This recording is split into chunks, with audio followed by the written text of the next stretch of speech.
So once you've drawn your ocean, you want to go and select a brush with a little less opacity. Open up your layers panel and create a new layer above your ocean and set it to clipping mask.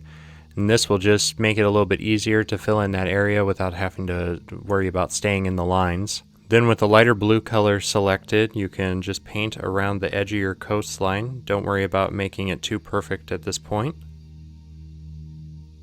And now you want to make the brush a little bit smaller and select a little bit lighter color, and in this case I also shift the hue a little bit more towards green the lighter I go. Then you just want to go around the whole coastline again and just stay close to the edges.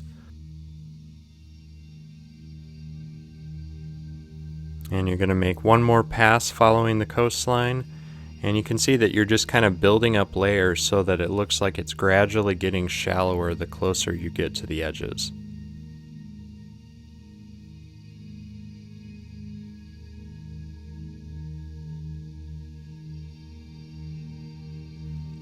Finally, to add a little bit more contrast, I go and select the base color that we started with, and I'm going to make a darker color and make it a little bit more blue, and this will help add a little bit more depth and contrast to the rest of the ocean. Now that you have your colors all blocked in, you can go up and select the smudge tool, and for this I'm using the brushed edges smudger, and you can actually get all of these brushes that I'm using in this tutorial for free if you go to mapeffects.co and visit the freebie section.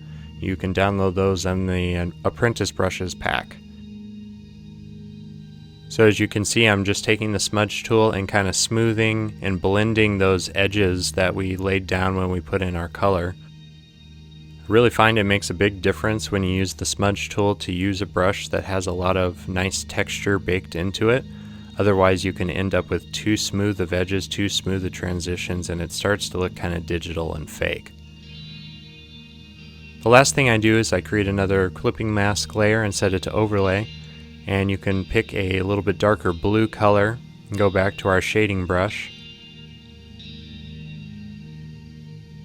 And I just kind of follow the edge of the cliff that would be casting some shadow over the watered areas. And I just want to darken this up a little bit just so that it has a little bit more dimension and depth to it.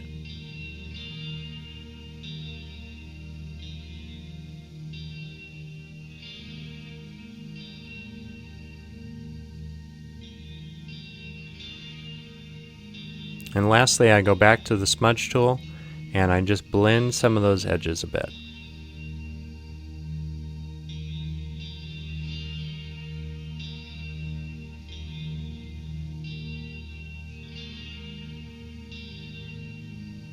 And that's all there is to it.